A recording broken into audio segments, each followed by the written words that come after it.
husband to be, my very good friend since Kampo. And man, I was making so much money. I didn't want to go to campus. So mimi nisipouliza hii swali, najua Kenyans watanimeza because I am with someone who is part of the millers that we have. So na najua other people wenye watanimeza ni my mlembe people, mlembe swa, mlembe mia, mulimoyo. Sasa hii swali ni yenyu. So hii unga itafika 100 lini?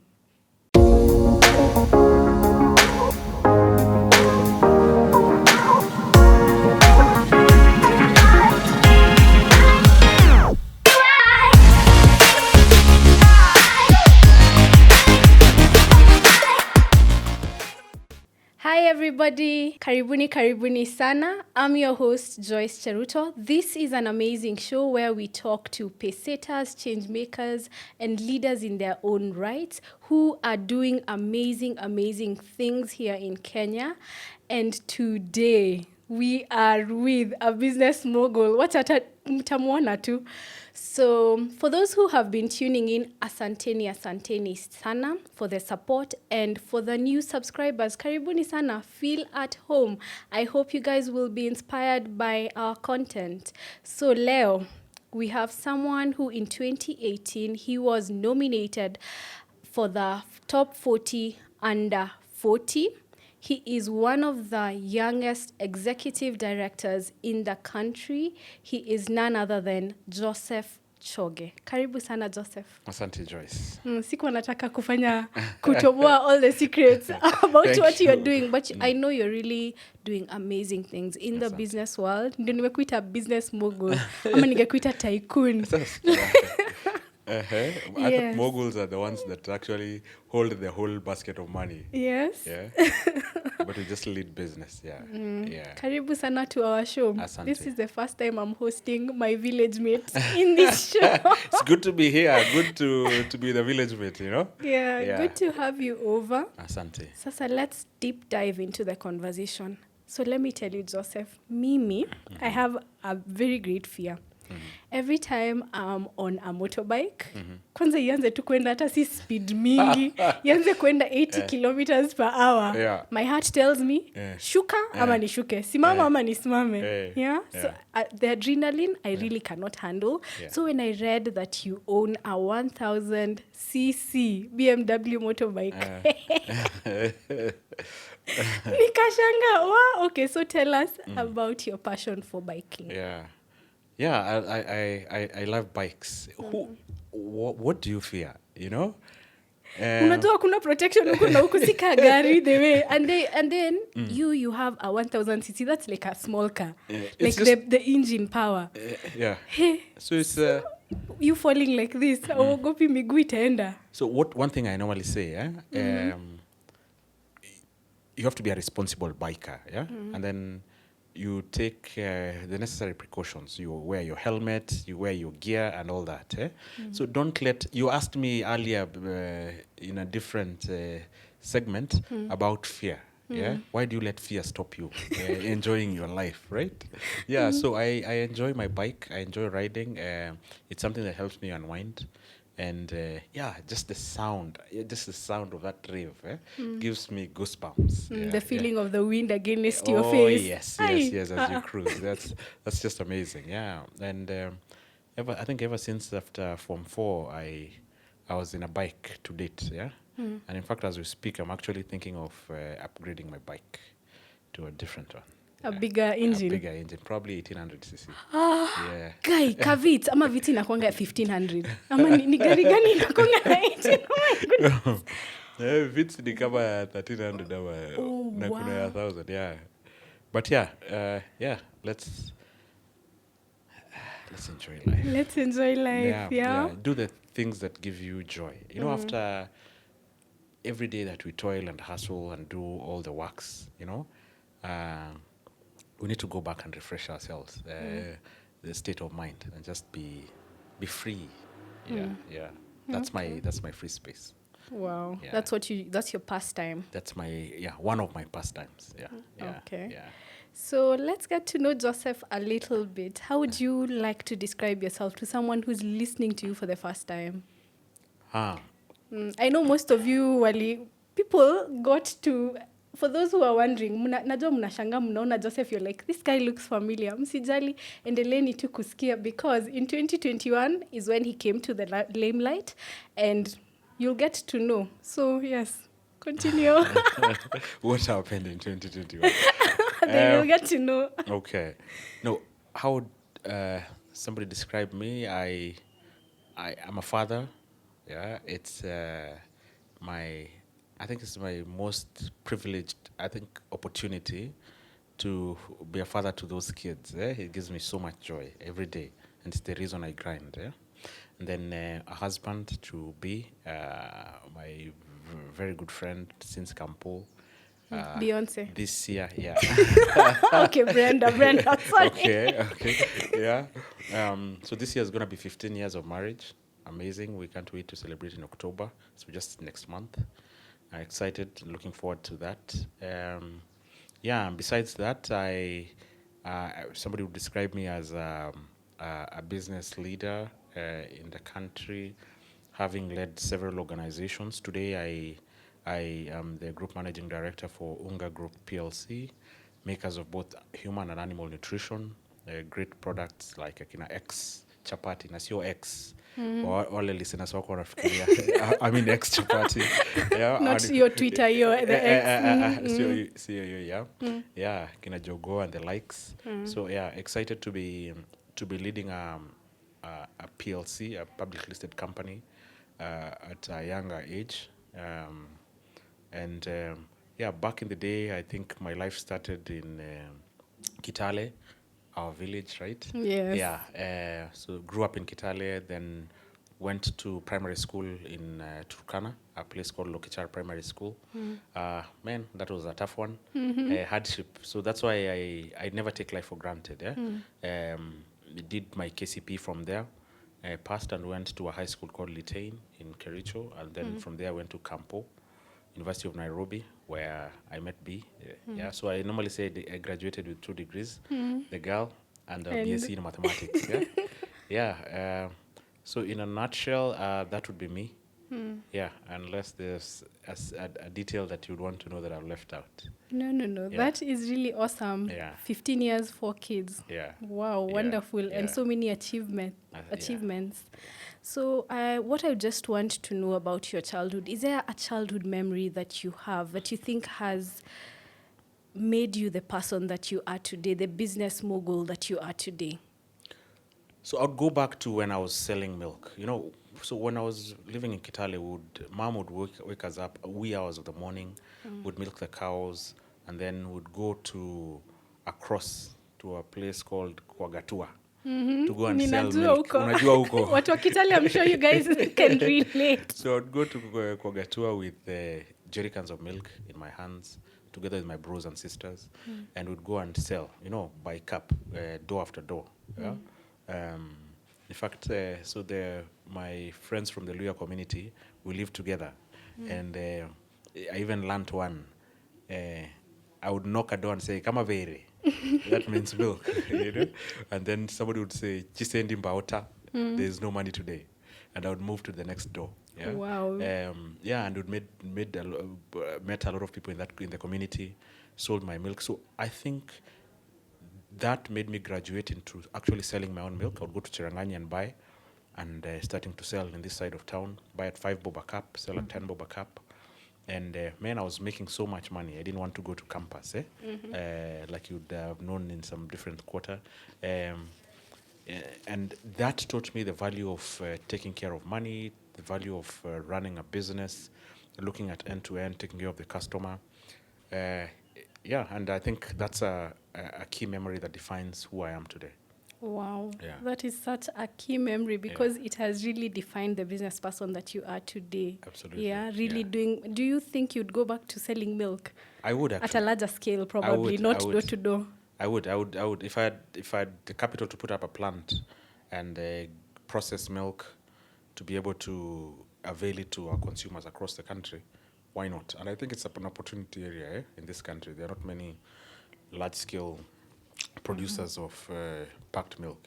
So yeah, why not? Maybe one day, fingers crossed. You never know. That is awesome. Yeah. So when I was saying about 2021, guys, so 2021, December, I don't know if most of you remember a viral video of a certain gentleman from Premier Foods. Was it Premier what? Premier Foods Foods Limited or Limited or Peptang. Yeah, many more know Peptang. So a viral video of him being given sort of like a guard of honor of being told goodbye by Peptang employees. Some of them were crying, some of them were hugging him. Alibebwa juu kabisa.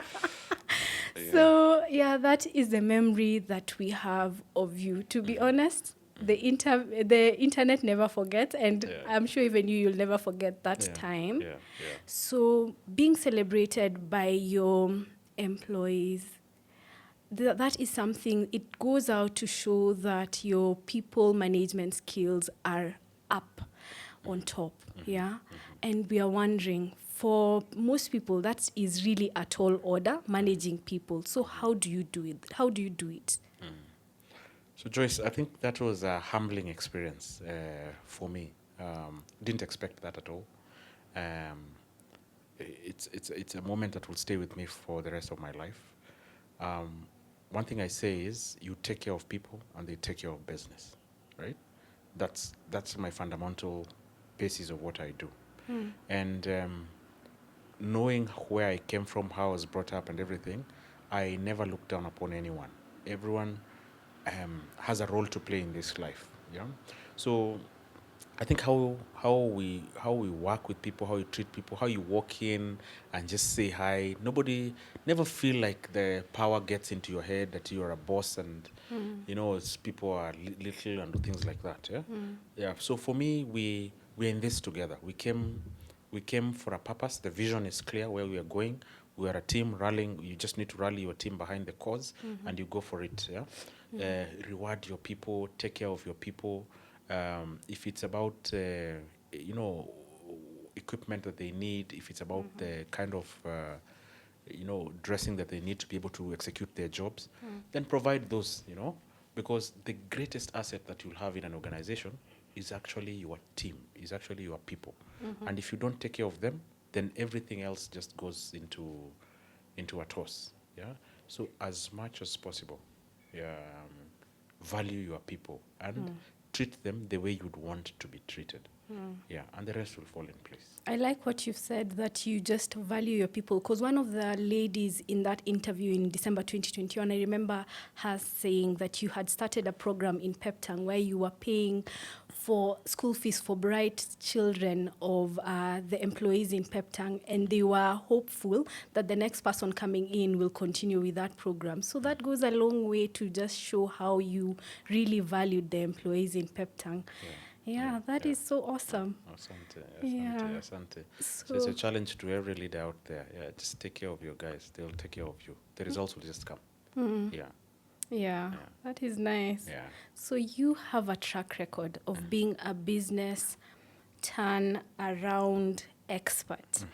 And when I say track record, is because when you were in telecom, IPS, you turned over the business from making losses of to a tune of, I think they were making losses of 1 billion Kenya shillings then, and to being profitable. And also when you are at Peptang, you made the business have double digits profits. So being a business turnaround expert, what is your secret? The secret goes straight to point one: people. People. Exactly. Wow. I don't know it all, Joyce. I just provide an enabling environment for the team to thrive and be able to go out there and win, right? So my work is cut out, very clear. We have a vision to achieve. We have, if it's a turnaround, we have a turnaround to achieve, take the business to profitability. We go to sit down with the teams, what do we need to do? And contributions are always, the best answers are always with your teams. So the question is, you as a leader, are you providing that environment or an enabling environment for them to come out and say, this is what we need to do to turn around, yeah? So you just provide that ample environment for people to thrive, the results will just come. So right now, Joyce thinks, yeah, Joseph, in fact, you're calling me an expert. I'm not an expert. Yes. Yeah, you're calling me an expert, but it was not done by me. It was done by the teams. Yeah, so it's a question The of teams that you led. That's Yes. why I think Yeah. I call you an expert, because you were leading. If someone else probably was there, hakungekuwa na the same results. Yes. the jury is out. Yeah. But it's a question of harnessing the best out of your people. Okay. Yeah. So mimi nisipouliza hii swali, najua Kenyans watanimeza, because I am with someone who is part of the millers that we have. So na najua other people wenye watanimeza ni my Mlembe people. Mlembe swa, Mlembe mia. Mulimoyo. Sasa hii swali ni yenyu. So hii unga itafika 100 lini? That's a very tough question. It is. It's a very tough question. And it's a combination of many factors. Okay. So number one, you have to know that for unga to come out, it takes maize to grind that maize to be unga, right? So a 2 kg pack, somebody wants it to be 100 bob. It means that a 2 kg tin, unajua gorogoro ya mahindi. Yes. So for those who don't know gorogoro, it's basically ni a 2 kg tin. Yes. Yeah. Of probably it was a mafuta, cooking oil or something, but a 2 kg tin. You'd want it to be 100 bob. Yes. Not even 100 bob, because somebody has to use machines to grind it. Somebody has to transport it. A wholesaler has to take it, has to pass it to a retailer, has to pass it to a consumer. So it means you need to buy it at 70 bob or something, or 60 bob. So that you transport it to the factory, you grind it, you after grinding it, you do quality checks, send it to distributor send it to wholesaler send it to distributor, all that chain, and still lands to you, the consumer, at 100 bob. So the question I ask today, if you went out as a consumer today, utafute gorogoro ya mahindi kama utaipata na hiyo 60 bob ama 70 bob? I think right now it's 90 bob gorogoro. If I'm not, I don't know. No, it's almost 150. It's 150? Yeah, as it stands. And we are starting to harvest in the North Rift and today. Yeah. So that is the challenge. So what we need to do, and I like what the government did as far as fertilizers is concerned, subsidizing fertilizers, subsidizing input. That way there's going to be a bumper crop. If there's a bumper crop, because of the volume, then the prices of the raw material, which is maize in this case, becomes cheaper. Then that way millers can be able to mill and pass it on to the consumer at a reasonable price. I don't think we are there yet, even in terms of this harvest. I think the crop was good. The rain didn't quite play to the tune, but it's not a bad crop. It might help reduce the prices, because now I hear a gunia of maize is going for 4,700, 4,800. And we were buying, at 6,000, 7,000 shillings, Yeah. a few months back. So that's a big improvement. So looking forward to see what the harvest price will be. I think in November Kitale should be harvesting, Eldoret should be harvesting. That's when we'll see a proper drop in prices. But it's a catch-22, because you and me who come from Kitale, our parents want the maize to fetch a higher price. Yeah. Yeah? They want to make more money. They want to make more money. They want to get return on their investment. So it's now it's a catch-22. Does that farmer make their money at that 6,000 bob? Or does you, who lives in Nairobi and wants your unga at 100 bob, get your 100 bob unga? Help me just solve that equation. So when will that happen? Do you think now maybe next year it'll take probably another harvest cycle? So let's see. Let's hope that now that the farmers have seen that the fertilizer subsidy the fertilizer was good, so it actually really soared the crop. And let's pray for good rains in the next financial year. Then if that comes and there's a bumper crop, then probably we see, if the maize comes below the 3,000 shillings level, back to 3,000 shillings a bag level, then and the farmer still makes money. The farmer has to make money. I am a firm believer that the P&L of the farmer must make sense. The farmer is not making sense. The sustainability of that is not going to be there, because then at some point the farmer will feel this thing doesn't make sense. I'm Nobody being will farm. used. Yeah, I'm being used. Nobody will farm, and will just go back to that cycle. Okay. Yeah. So it has to make sense. So the farmer needs to make money, which means input costs have to be as less as possible. Yeah. So that he can make a good profit even at that 3,000 bob a bag. He makes good margin. Then that way, when we get at 3,000, we can be able to mill and probably provide at an affordable rate to the Kenyan consumer. 100 shillings. I like putting you to the task. I like your insistence on 100 shillings. But with the way the dollar is going, I don't know whether it still makes sense for the 100. But yeah, we'll try. We'll try. So let me There's just... no reason why we shouldn't try. We'll try. You'll try. Yeah. So maize was being sold at how much when, let's say, Jogo or Hostess was being sold at 100? It was around 2,000, 2,500 shillings a bag. That's where we need to go back to. Yeah. Right now, a bag of maize will just come from 6,900, 7,000, 6,900. The other day, it's been, as the harvest is coming in, slowly, South Rift, Uganda has also as the harvest is coming in, the prices are coming down. That's why I was saying that I think a few days back, yesterday I was at 47.50. Yeah, and it's slowly coming down. So, but I personally don't foresee it going to the levels that I'm talking about, the 2,000s, the 3,000s. But at least it will be better than the 7,000s that we've seen earlier in the year. Okay. Yeah. So mmesikia watu kuna matumaini, maybe the next harvest. Yeah, na hao wanakusikiza, they need to also go in and plant the crop so that we have the more the volume, the better the pricing will be. So we need availability as well of maize in the country in good numbers. Take care of food security. That way prices will come down. Mambo ya kupiga kelele na uchangii pia kwa kilimo haileti shangwe. Okay. Yeah. That is a good one. Yeah. So you've lived for 41 years. Yeah. I believe. Yeah. What are your life lessons? My life lessons. Treat others the way you want to be treated. That's my biggest lesson in life. And that in everything you do, just put God first. And the rest will fall in place. And another thing that I would tell my people listening to me today, you know that thing that says, the Bible verse that in Ephesians 6 that says, honor your parents. That is the commandment to the promise. I think it really is true. Please honor your parents. And those blessings will follow you the rest of your lives. Yeah, very critical. You know, there are times when we hustle too much, life is too hard, we neglect our parents. Or we make it too big, too good, you don't have time for your parents. However aged, whatever, they're your parents.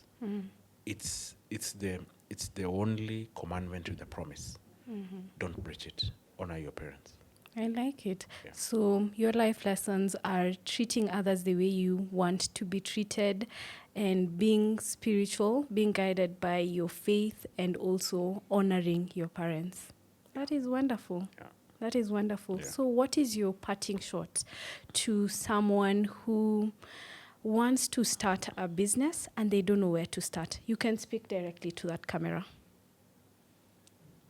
First, as a young person who's worked my way up the corporate ladder over a period of time, I want to first speak to the younger generation and tell you that you can be anything you want to be in this life. You just have to put your mind to it.